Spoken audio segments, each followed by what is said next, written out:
الحمدللہ رب العالمین والصلاة والسلام علی سید الانبیاء والمرسلین اما بعد فاعوذ باللہ من الشیطان الرجیم بسم اللہ الرحمن الرحیم۔ ہانی بن عروہ کوفہ میں ایک مقتدر شخص تھے اور ابن زیاد کے ساتھ ان کے پہلے کچھ تعلقات بھی تھے۔ حضرت مسلم کے آنے سے پہلے وہ ابن زیاد کے پاس جاتے اور ملتے رہے۔ جب سے حضرت مسلم ان کے ہاں آئے اس دن سے انہوں نے بیماری کا بہانہ کر کے آنا جانا اور ملنا چھوڑ دیا۔ ادھر ابن زیاد کو سب حالات معلوم ہو چکے تھے۔ ایک دن اس کے پاس محمد بن اشعث جعدہ کا بھائی جس نے امام حسن کو زہر دیا تھا اور اسما بن خارجہ آئے۔ ابن زیاد نے ان سے پوچھا ہانی کا کیا حال ہے؟ انہوں نے کہا بیمار ہیں۔ ابن زیاد نے کہا مجھے معلوم ہوا ہے کہ وہ اچھا بھلا ہے اور سارا دن اپنے دروازے پر بیٹھا رہتا ہے۔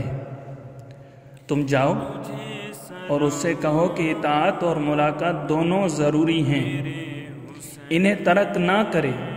وہ گئے اور جا کر کہا کہ ابن زیاد کو اطلاع ملی ہے کہ آپ اچھے بھلے ہیں اور سارا دن اپنے دروازے پر بیٹھے رہتے ہیں اور ملاقات کو نہیں آتے۔ ان کو کچھ بدگمانی سی ہو گئی ہے تو آپ ابھی ہمارے ساتھ چلیں تاکہ صفائی ہو جائے اور بدگمانی دور ہو جائے۔ ہانی اندر گئے اور حضرت مسلم سے یہ بات کی اور تیار ہو کر آ گئے اور ان کے ساتھ چلے گئے۔ دارالعمارت کے اندر پہنچ کر ابن زیاد کو سلام کیا مگر اس نے جواب نہ دیا۔ ہانی اس خلاف معمول سلوک پر متعجب ہوا اور دل میں کھٹکا اور خوف محسوس کیا۔ کچھ دیر تک اسی طرح کھڑے رہے۔ ابن زیاد نے کہا ہانی یہ کیسی بات ہے کہ تم نے مسلم بن عقیل کو اپنے گھر میں چھپا رکھا ہے اور روزانہ تمہارے گھر میں امیر المؤمنین یزید کی حکومت کے خلاف منصوبے بنتے رہتے ہیں اور ہتھیار خریدے جاتے ہیں اور لوگوں سے جنگ کرنے پر بیعت لی جاتی ہے۔ ہانی نے کہا یہ بالکل غلط ہے۔ ابن زیاد نے اسی وقت اس جاسوس معقل کو طلب کیا۔ وہ آ گیا تو کہا اس کو پہچانتے ہو؟ معقل کو دیکھ کر ہانی کے ہوش اڑ گئے۔ اب وہ سمجھے کہ یہ ظالم عقیدت و محبت کے پس پردہ دشمنی اور جاسوسی کر رہا تھا۔ اس عینی شاہد کے ہوتے ہوئے انکار کی گنجائش نہ تھی، اس لیے انہوں نے اقرار کر کے صاف صاف بیان کر دیا کہ خدا کی قسم میں نے مسلم کو بلایا نہیں اور نہ انہوں نے مجھے اطلاع دی تھی کہ میں تمہارے گھر آ رہا ہوں۔ اچانک جب وہ میرے دروازے پر آ گئے اور مجھ سے پناہ طلب کی تو مجھے شرم آئی کہ خاندان رسالت کے ایک فرد کو گھر سے نکال دوں۔ اب میں تم سے وعدہ کرتا ہوں اور جیسی ضمانت تم چاہو پیش کر دیتا ہوں، میں ابھی جا کر ان کو اپنے گھر سے نکال دیتا ہوں تاکہ جہاں ان کی مرضی ہو وہ چلے جائیں اور پھر تمہارے پاس آ جاتا ہوں۔ مجھے اتنی دیر کے لیے مہلت دے دو۔ ابن زیاد نے کہا خدا کی قسم تم اس جگہ سے اس وقت تک حرکت نہیں کر سکتے جب تک یہ عہد نہ کرو کہ تم مسلم کو ہمارے حوالے کرو گے۔ ہانی نے کہا خدا کی قسم میں اپنے اس مہمان کو جس کو میں پناہ دے چکا ہوں قتل کے لیے کبھی تمہارے حوالے نہ کروں گا۔ ابن زیاد نے کہا تمہیں حوالے کرنا ہوگا۔ ہانی نے کہا خدا کی قسم میں تمہارے حوالے نہیں کروں گا۔ تکرار سے جب بات بڑھنے لگی تو مسلم ابن عمر باہلی اٹھا اور کہا خدا امیر کا بھلا کرے، ذرا مجھے ہانی سے گفتگو کا موقع دیا جائے۔ ابن زیاد نے اجازت دی تو باہلی ہانی کو لے کر ایک طرف کچھ فاصلے پر کھڑا ہو گیا کہ ابن زیاد دونوں کو دیکھ رہا تھا۔ باہلی نے ہانی کو بہت زیادہ سمجھایا کہ تم مسلم کو امیر کے حوالے کر دو اور انکار کر کے اپنی جان اور اپنی قوم کو ہلاکت میں نہ ڈالو۔ امیر نہ ان کو قتل کریں گے اور نہ ان کو نقصان پہنچائیں گے۔ ہانی نے کہا اس میں میری سخت ذلت اور رسوائی ہے۔ باہلی نے کہا کوئی ذلت نہیں ہے۔ ہانی نے کہا اب تو میں خود بھی باہمت و طاقت ہوں اور میرے اعوان و انصار بھی بہت موجود ہیں۔ خدا کی قسم اگر میں تنہا ہوتا اور میرا کوئی یار و مددگار نہ ہوتا تو بھی میں پناہ دیے ہوئے مہمان کو دشمن کے حوالے نہ کرتا۔ باہلی ان کو مجبور کر رہا اور قسمیں دے رہا تھا، مگر ہانی برابر انکار کر رہے تھے۔ ابن زیاد یہ دیکھ کر بے تاب ہو گیا اور باہلی سے کہنے لگا اسے میرے پاس لاؤ۔ چنانچہ ہانی کو اس کے پاس لے گئے۔ اس نے غضبناک ہو کر ہانی سے کہا مسلم کو میرے حوالے کر دو ورنہ میں تمہاری گردن اڑا دوں گا۔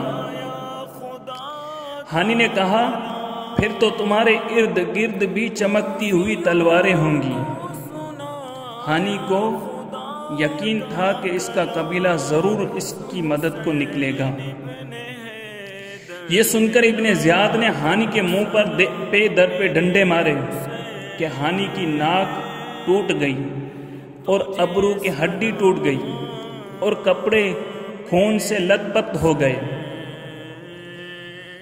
ہانی نے ایک سپاہی کی تلوار کے قبضے پر ہاتھ ڈالا مگر اس نے زور سے چھڑا لیا۔ ابن زیاد نے کہا اب تو نے اپنا خون بھی ہمارے لیے مباح کر دیا۔ پھر حکم دیا کہ ان کو ایک کمرے میں بند کر دو اور پہرا بٹھا دو۔ اسما بن خارجہ اٹھے اور ابن زیاد سے کہا او دغا باز، ان کو چھوڑ دے، تو نے ہمیں حکم دیا تھا کہ ہم انہیں تیرے پاس لائیں، جب ہم لے آئے تو نے ان کا منہ توڑ دیا اور ان کا خون بہایا اور ان کے قتل کرنے کو بھی کہہ رہے ہو۔ ابن زیاد نے کہا اس کو بھی پکڑو اور مارو۔ چنانچہ سپاہیوں نے ان کو بھی بہت مارا اور پھر ان کو بھی قید کر دیا۔ محمد بن اشعث نے کہا کہ امیر جو کچھ بھی کرے ہم تو اس پر راضی ہیں۔ شہر میں یہ افواہ اڑ گئی کہ ہانی قتل کر دیے گئے۔ اس افواہ کو سن کر ہانی کے قبیلے والے ہزاروں کی تعداد میں انتقام انتقام کا نعرہ لگاتے ہوئے آئے اور انہوں نے قصر امارات کا محاصرہ کر لیا۔ اس قبیلے کے سردار عمر بن حجاج نے پکار کر کہا میں عمر ابن حجاج ہوں اور میرے ساتھ قبیلہ مدحج کے شہسوار ہیں۔ ہم نے کبھی اطاعت سے انحراف نہیں کیا اور نہ جماعت سے علیحدگی اختیار کی ہے۔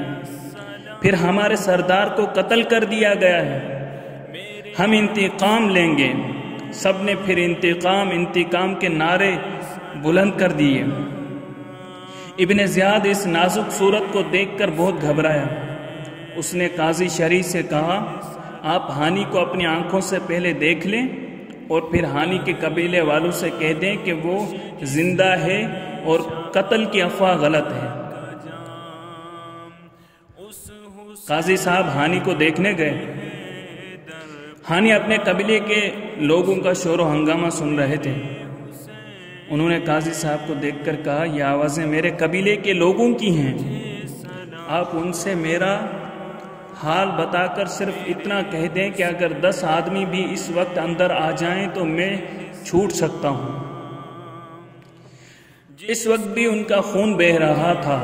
قاضی صاحب باہر آئے تو ابن زیاد نے اپنا ایک خاص جاسوس حمید بن بکر احمری ان کے ساتھ کر دیا اور کہا آپ لوگوں سے صرف اتنا کہیں کہ ہانی زندہ ہے۔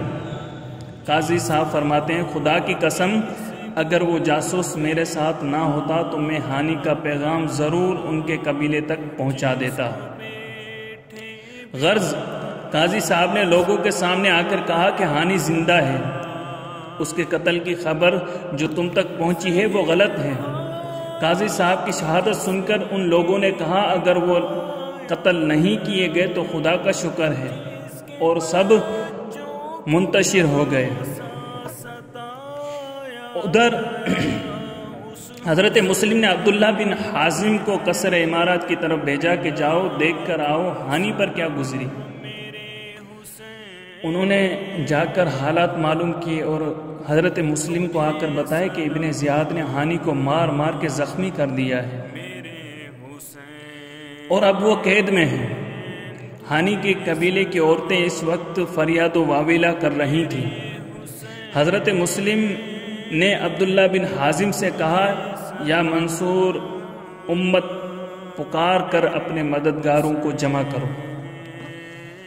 جو ہی انہوں نے پکارا تو 4000 افراد جو خاص محبان اہل بیت تھے اور ارد گرد کے مکانوں میں چھپے ہوئے اسی وقت کے انتظار میں تھے فوراً نکل آئے۔ آن کی آن میں یہ نعرہ پورے کوفے میں گونج گیا اور وہ سب لوگ جنہوں نے حضرت مسلم کے ہاتھ پر بیعت کی تھی جمع ہو گئے۔ 18000 آدمیوں کے ساتھ حضرت مسلم آگے بڑھے اور قصر امارات کو گھیر لیا، اور لوگ بھی آ کر محاصرین کے ساتھ شریک ہوتے گئے، یہاں تک کہ 40000 ہو گئے، اور یہ سب ابن زیاد اور اس کے باپ کو برا بھلا کہتے رہے۔ ابن زیاد کے پاس اس وقت صرف 50 آدمی تھے، 30 پولیس کے افراد اور 20 رؤسائے کوفہ۔ ان کے علاوہ اور کوئی طاقت مدافعت کے لیے نہ تھی۔ وہ سخت گھبرایا اور اس نے قصر امارات کا دروازہ بند کروا دیا۔ وہ وقت ایسا تھا کہ اگر حضرت مسلم حملہ کرنے کا حکم دے دیتے تو اسی وقت قصر امارت پر قبضہ ہو جاتا اور ابن زیاد اور اس کے ساتھیوں کو جان بچانے کے لیے کوئی راہ نہ ملتی، اور یہی لشکر سیلاب کی طرح آگے بڑھتا اور یزید کے اقتدار کو تنکے کی طرح بہا کر لے جاتا۔ مگر آپ نے حملے کا حکم نہ دیا۔ اگرچہ یزید و ابن زیاد کی عداوت اظہر من الشمس تھی، مگر پھر بھی آپ نے احتیاط کو ہاتھ سے جانے نہ دیا اور اس انتظار میں رہے کہ پہلے گفتگو سے حجت کر لی جائے، شاید کوئی صلح کی صورت پیدا ہو جائے اور مسلمانوں میں کشت و خون نہ ہو۔ لیکن یہ انتظار دشمن کے لیے بڑا مفید ثابت ہوا۔ اس نے اس سے فائدہ اٹھایا اور ان اشراف کوفہ سے کہا جو اس کے پاس تھے کہ تم لوگ قصر امارت کی چھت پر چڑھ کر اپنے اپنے قبیلے کے لوگوں کو میری اور یزید کی حمایت میں انعام و اکرام کا طمع و لالچ دلاؤ، اور نافرمانی کرنے پر انعام و احسان سے محروم رہنے اور سخت سزا پانے کا خوف دلاؤ، اور ان کو یہ بتاؤ کہ یزید کی فوجیں شام سے روانہ ہو چکی ہیں جو پہنچنے ہی والی ہیں، پھر تم سمجھ لو کہ تمہارا کیا حال ہوگا۔ غرض جس طرح بھی ہو سکے ان کو مسلم سے الگ کر دو۔ چنانچہ کثیر بن شہاب حارثی، محمد بن اشعث، قعقاع بن شور رحلی، شبث بن ربیعی تمیمی، حجاز بن جبر عجلی، شمر بن ذل جوشن دبابی وغیرہ نے قصر امارت کی چھت پر کھڑے ہو کر لوگوں سے کہنا شروع کیا، لوگوں اپنے گھروں کو واپس چلے جاؤ، شر اور فساد نہ پھیلاؤ، خود کو ہلاکت میں نہ ڈالو۔ امیر المؤمنین یزید کی فوجیں شام سے کوفہ کے لیے روانہ ہو چکی ہیں۔ میں تم کس طرح ان کا مقابلہ کر سکو گے؟ امیر ابن زیاد نے خدا سے عہد کر لیا ہے کہ اگر تم اسی وقت واپس نہ ہوئے اور جنگ پر آمادہ رہے تو وہ تم سے بہت برا سلوک کرے گا اور سخت ترین سزائیں دے گا، تمہارے بچوں کو قتل کرے گا، تمہارا مال لوٹ لے گا، تمہاری جائیدادیں ضبط ہو جائیں گی۔ تم لوگ اپنے انجام پر نظر ڈالو، اور اگر تم اطاعت کرو گے تو وہ تمہیں اعزازات اور انعامات دے گا۔ تم اپنے اور ہمارے حال پر رحم کرو اور اپنے گھروں کو واپس چلے جاؤ۔ اشراف کوفہ کی خوف زدہ کر دینے والی تقریروں سے متاثر ہو کر لوگ متفرق اور منتشر ہونے لگے۔ عورتوں اور مردوں نے اپنے بھائیوں اور بیٹوں کو بلا کر سمجھانا اور ساتھ چھوڑنے پر مجبور کرنا شروع کر دیا۔ لوگ جانے لگے، 10 ادھر سے 20 ادھر سے، اس طرح لوگ ساتھ چھوڑتے گئے، یہاں تک کہ مغرب کی نماز کے وقت تک صرف 30 آدمی حضرت مسلم کے ساتھ رہ گئے۔ جب آپ نے اپنے حامیوں کی یہ غداری اور بدعہدی دیکھی تو بہت مایوس ہوئے۔ نماز کے بعد ان 30 آدمیوں کے ساتھ آپ کندا کے محلے کی طرف چلے۔ اس محلے تک پہنچتے پہنچتے یہ 30 آدمی بھی ایک ایک کر کے ساتھ چھوڑ گئے اور حضرت مسلم تنہا رہ گئے۔ کس مفلسی کا عالم ہے جس محب کے دروازے پر جاتے ہیں وہ دروازہ بند پاتے ہیں۔ بھرے شہر میں کوئی محفوظ جگہ نظر نہیں آتی جہاں رات گزار سکیں، نہ منصے نہ شفیق نہ ہمدم دارم، حدیث دل بقا گویم عجب غم دارم۔ اللہ اللہ، یہ مسلم تھے وہ پیارے مہمان، کس قدر جن کو تمناؤں سے بلوایا یہاں، جن سے کی بیعتیں کتنے کیے عہد و پیمان، آج وہ تنہا ہیں رخصت ہوئے ہم درد کہاں، ہائے جاتی ہی رہی شرم و حیا کوفہ کی، ہائے رخصت ہوئی بالکل ہی وفا کوفہ کی۔ آج کوفہ کے مقفل ہوئے سب دروازے، آج کوفے کے مکانات بھی سب بند ہوئے، آج روپوش ہیں مسلم کو بلانے والے، آج سب چھپ گئے کوفہ کے گھرانے والے، ایک ہی شب میں ہوئی ساری محبت کافور، آزمائش جو ہوئی ہو گئی الفت سب دور۔ آہ یہ اہل کوفہ وہی محبان اہل بیت تھے جنہوں نے سینکڑوں خطوط اور وفود بھیج کر اور بے پناہ عقیدت و محبت کا اظہار کر کے بلایا تھا۔ یہ وہی تھے جنہوں نے بڑی بڑی قسمیں کھا کھا کے بیعت کی تھی کہ جان و مال قربان کر دیں گے مگر آپ کا ساتھ نہیں چھوڑیں گے، اور آج یہ حالت ہے کہ معمولی دھمکیوں سے مرعوب ہو کر اور دنیا کے مال و زر کے لالچ میں آ کر ساتھ چھوڑ دیا، اندر گھس کر دروازے بند کر لیے، اور خاندان رسالت کے چشم و چراغ حضرت امام عالی مقام کے نائب اور بھائی عالم غربت و مسافرت میں سخت پریشان ہیں کہ کدھر جائیں۔ اس پریشانی کے ساتھ ایک اور تصور جو دل کو تڑپا رہا تھا وہ یہ کہ میں نے تو حضرت امام حسین کو خط لکھ دیا ہے اور تشریف آوری کی پرزور التجا کی ہے، یقیناً امام میری التجا رد نہیں فرمائیں گے اور ضرور اپنے اہل و عیال کے ساتھ یہاں تشریف لائیں گے۔ تو ان کوفیوں کی بے وفائی کی وجہ سے ان پر کیا کیا مصائب گزریں گے۔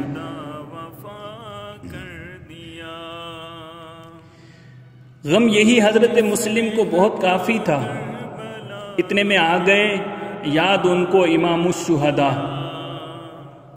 درد سینے میں اٹھا دل نے بصد رنج یہ کہا، تو نے افسوس کہ حضرت کو ہے نامہ لکھا، اہل کوفہ کی عقیدت کا ہے نقشہ اس میں، حال سب ان کو محبت کا ہے لکھا اس میں، مل گیا ہوگا انہیں میرا یہ خط اور سلام، مطمئن ہو گئے ہوں گے میری باتوں سے امام، رد نہ فرمائیں گے حضرت کبھی میرا پیغام، چل پڑے ہوں گے ماں اہل کے وہ شاہ امام، آہ پہنچیں گے یہاں ان کو مصائب و بلا، کتنا ہوگا نہ خبر ان پر یہاں جو رو جفا۔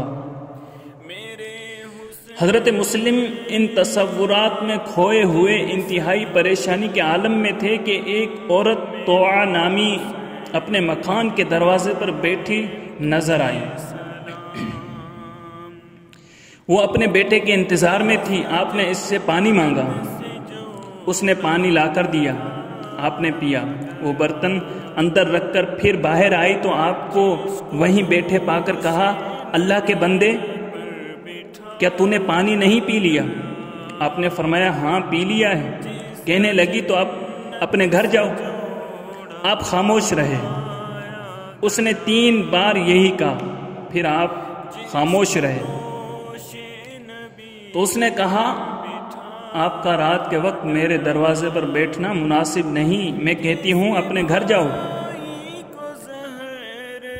آپ نے فرمایا اس شہر میں میرا کوئی گھر اور کوئی ٹھکانہ نہیں، میں ایک مسافر ہوں اور اس وقت سخت مصیبت میں مبتلا ہوں، ایسے میں کیا تم میرے ساتھ کوئی نیکی کر سکتی ہو؟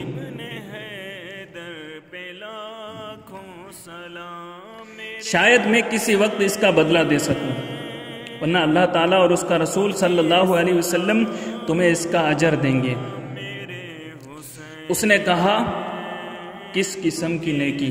فرمایا میں مسلم بن عقیل ہوں، کوفہ والوں نے میرے ساتھ غداری کی ہے، مجھے دھوکہ دیا اور سب نے میرا ساتھ چھوڑ دیا ہے، اور اب میں جس حال میں ہوں تم دیکھ رہی ہو، کوئی جگہ میرے لیے ایسی نہیں جہاں میں رات گزار سکوں۔ اس نے کہا آپ مسلم بن عقیل ہیں؟ فرمایا ہاں۔ اس خدا ترس نیک عورت نے آپ کو اندر بلا لیا اور اپنے مکان کے ایک کمرے میں فرش بچھا دیا، آپ اس پر بیٹھ گئے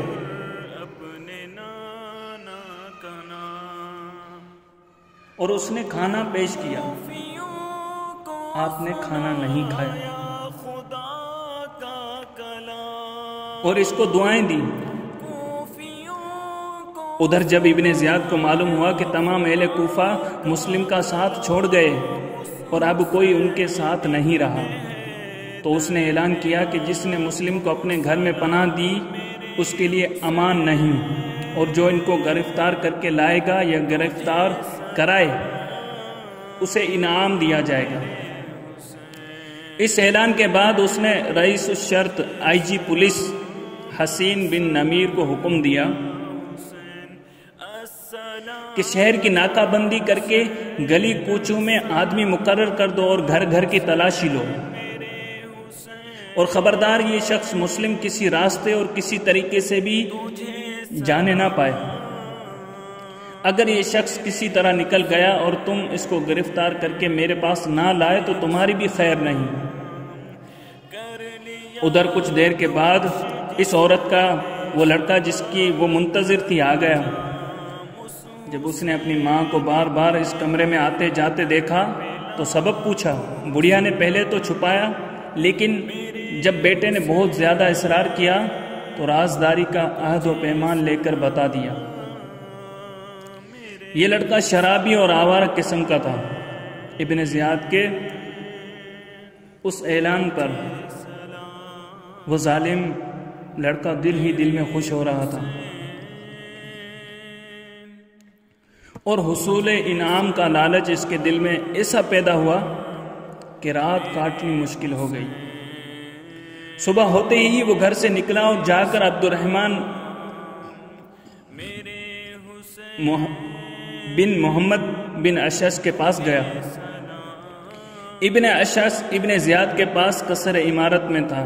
عبد الرحمن نے اپنے باپ ابن اشعث کو ایک طرف بلا کر سب بات بتا دی، اور ابن اشعث نے ابن زیاد کو بتا دیا۔ اس طرح ابن زیاد کو حضرت مسلم کا پتہ چل گیا۔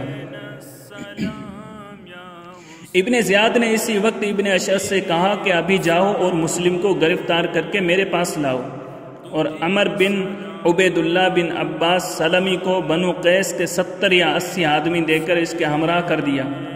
انہوں نے اس بڑھیا کے مکان پر پہنچ کر احاطہ کر لیا، اور آپ کو گرفتار کرنے کے لیے چند آدمی تلواریں لے کر اندر داخل ہوئے۔ آپ نے ان کا مقابلہ کیا اور ان کو باہر نکال دیا۔ انہوں نے پھر اندر گھس کر سخت حملہ کیا۔ آپ نے نہایت شجاعت و بہادری کے ساتھ ان سب کا مقابلہ کیا اور ان کو پھر نکال کر باہر کر دیا۔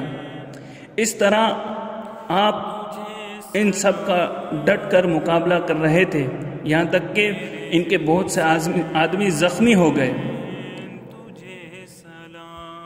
اتنے میں بکیر بن حمران احمری نے آپ کے چہرے پر ایسا وار کیا کہ اوپر اور نیچے کا ہونٹ کٹ گئے اور سامنے کے 2 دانت ٹوٹ گئے۔ حضرت مسلم نے اس کے سر پر تلوار ماری جس سے اس کا سر پھٹ گیا۔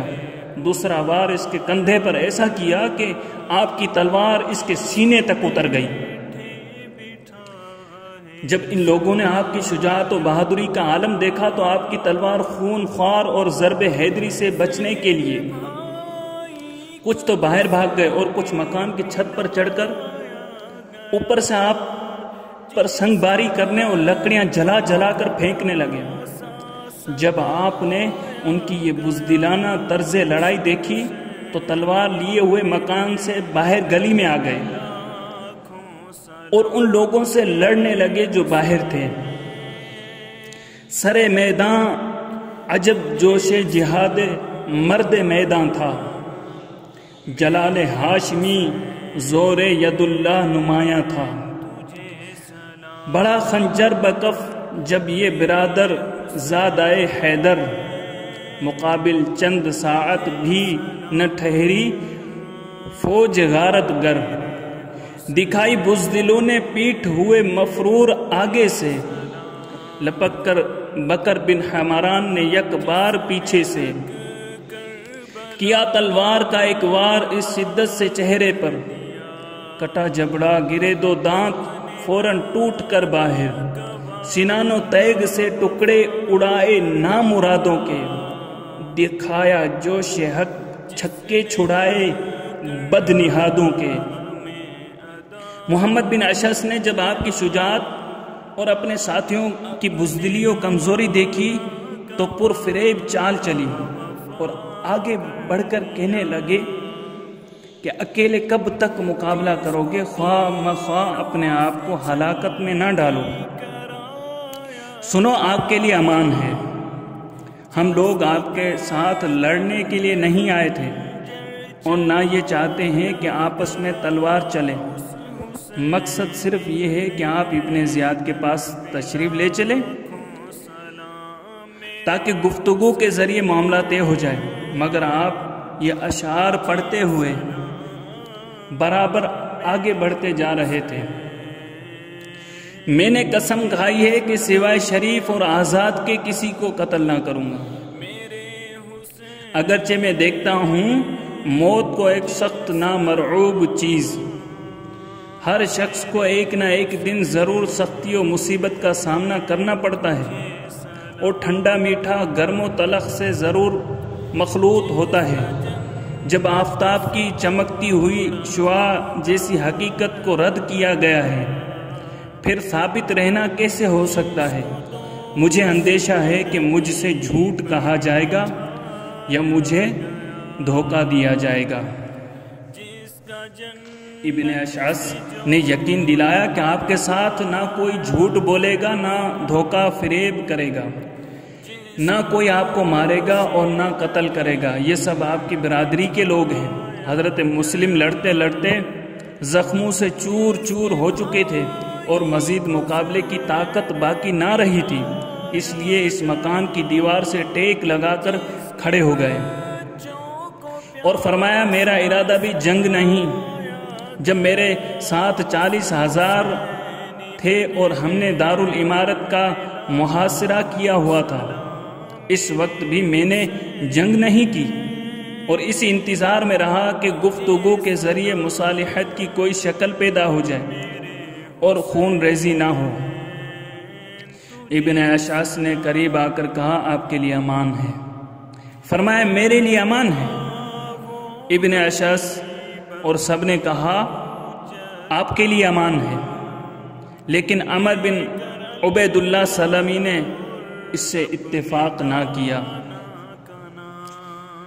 غرض اسی حالت میں آپ کو ایک خچر پر سوار کیا گیا اور تلوار آپ سے چھین لی گئی۔ تلوار چھن جانے سے آپ کو اپنی زندگی سے مایوسی ہو گئی، آنکھوں میں آنسو بھر لائے اور فرمایا یہ پہلا دھوکہ ہے۔ ابن اشعث نے پھر اطمینان و یقین دلایا کہ آپ کے لیے امان ہے، آپ کو کوئی خطرہ پیش نہیں آئے گا۔ آپ نے فرمایا اب امان کہاں، اب تو صرف امید ہی امید ہے۔ تم نے میری تلوار چھین لی، اب میں بے دست و پا ہوں۔ یہ کہہ کر آپ رونے لگے اور انا للہ و انا الیہ راجعون پڑھا۔ عمر بن عبید اللہ نے رونے پر طعنہ کرتے ہوئے کہا روتے کیوں ہو؟ جو شخص مدعی حکومت و خلافت ہو کر مخالفین سے ٹکر لے اس کو مصائب سے گھبرا کر رونا نہیں چاہیے۔ آپ نے فرمایا میں اپنے لیے نہیں روتا بلکہ اپنے اہل و عیال اور حسین اور آل حسین کے لیے روتا ہوں جو تمہارے بلانے پر یہاں آ رہے ہیں۔ یہ خیال مجھے رلا رہا ہے کہ ان پر کیا کیا مصیبتیں آئیں گی۔ کہا مسلم نے میں روتا نہیں، رونا تو اس کا ہے۔ حسین ابن علی کو میں نے خط لکھ کر بلایا ہے، چلا دنیا سے، کعبے سے وہ اب چلنے والے ہیں۔ یہ رونا ہے کہ احکام قضا کب ٹلنے والے ہیں۔ مجھے آتا ہے رونا اس قیامت خیز منظر پر، مصیبت آئے گی میری بطولت آل اطہر پر۔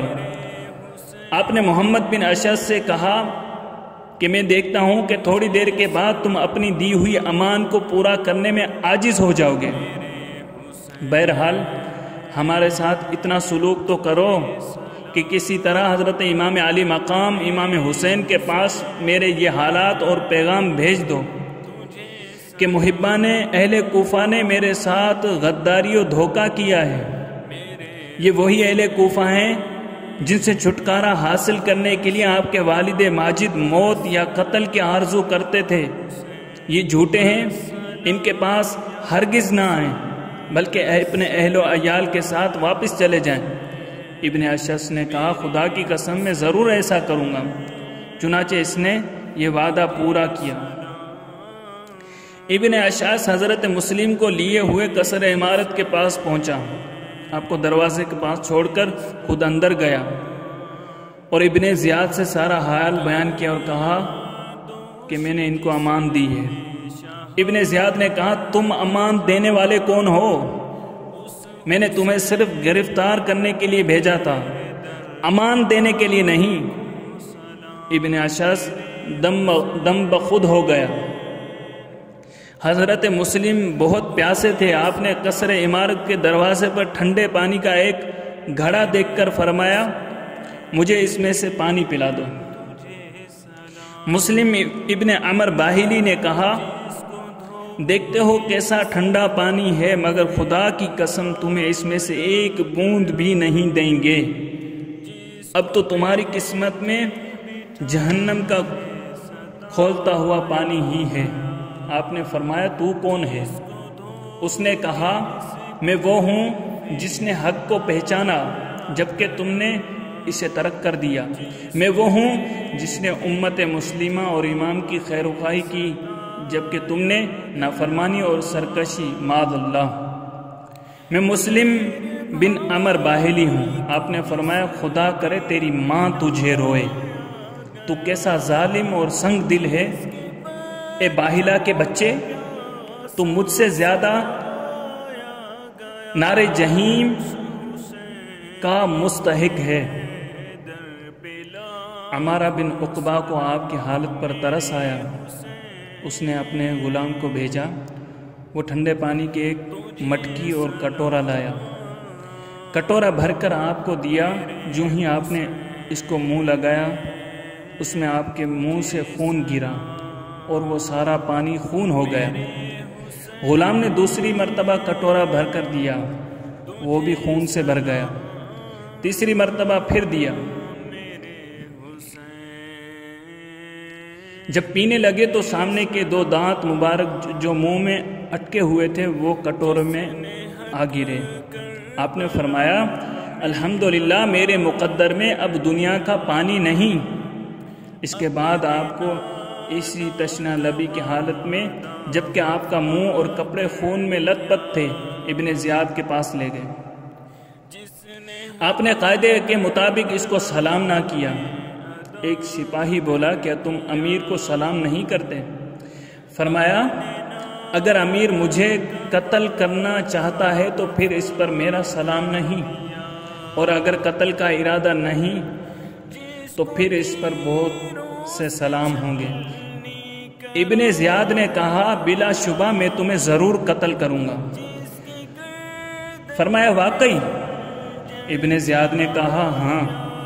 فرمایا، اچھا، پھر مجھے اتنی مہلت دو کہ میں اپنی قوم کے کسی شخص کو کچھ وصیت کر لوں۔